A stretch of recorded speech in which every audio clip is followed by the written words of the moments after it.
સુરતમાં ધારાસભ્ય કુમાર કાણાની લોકોના મુદ્દાઓને લઈને અવારનવાર અવાજ ઉઠાવતા હોય છે, ત્યારે લોકોની સમસ્યાને લઈને તેઓ પત્ર લખીને જે તે વિભાગના મંત્રીઓને પણ રજૂઆત કરતા હોય છે। ત્યારે આજે વધુ એકવાર સુરતના ધારાસભ્ય કુમાર કાણાનીએ જે સુરત કલેક્ટરને પત્ર લખીને રજૂઆત કરી છે। ત્યારે કુમાર કાણાની દ્વારા શું પત્ર લખવામાં આવ્યો અને શેની રજૂઆત કરી, આવો જોઈએ આ અહેવાલમાં। નમસ્કાર, હું મયુર મેવાડા, નિર્ભય ન્યૂઝમાં આપનું હાર્દિક સ્વાગત કરું છું।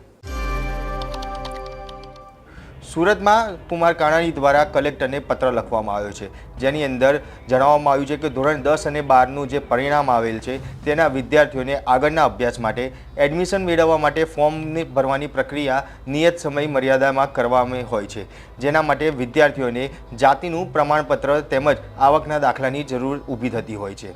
પરંતુ હાલ સેન્ટર ઉપર ખૂબ જ મોટી સંખ્યામાં લોકો રાત્રે 2 વાગ્યાથી દાખલા કઢાવવા માટે લાંબી લાઈનોમાં ઊભા રહે છે। તેમણે આક્ષેપ કરતાં જણાવ્યું હતું કે લાઇનમાં ઊભા રહેતા લોકોને સીમિત સંખ્યામાં ટોકન આપવામાં આવતી હોય છે, ત્યારે બાકીના લોકો કાયમી આ જ રીતે હેરાન થતા હોય છે, પરંતુ એજન્ટો દ્વારા ઓપરેટરો સાથે સાંઠગાંઠ કરી પૈસા લઈને 2 જ કલાકમાં દાખલાઓ કઢાવી આપવામાં આવે છે।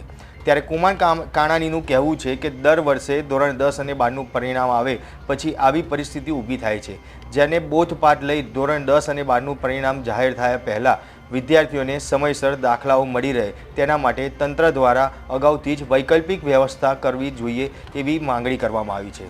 અત્રે ઉલ્લેખનીય છે કે થોડા મહિનાઓ પહેલાં અગાઉ પણ સુરતમાં વિવિધ જગ્યાઓથી લેવામાં આવેલા ખાદ્ય પદાર્થના સેમ્પલ ફેલ થયા બાદ ભાજપના ધારાસભ્ય મેદાને આવ્યા હતા અને સેમ્પલ ફેલ થયા મામલે ધારાસભ્ય કુમાર કાણાનીએ મુખ્યમંત્રી ભૂપેન્દ્ર પટેલને પત્ર લખ્યો હતો, જેમાં તેઓએ ખાદ્ય પદાર્થમાં ભેળસેળને રોકવા માટે કડક સજાની જોગવાઈ કરવાનો ઉલ્લેખ કર્યો હતો। તો આ સાથે જ ભેળસેળ અંગેના કાયદાના સુધારા કરવા પણ મુખ્યમંત્રીને પત્રમાં જણાવ્યું હતું।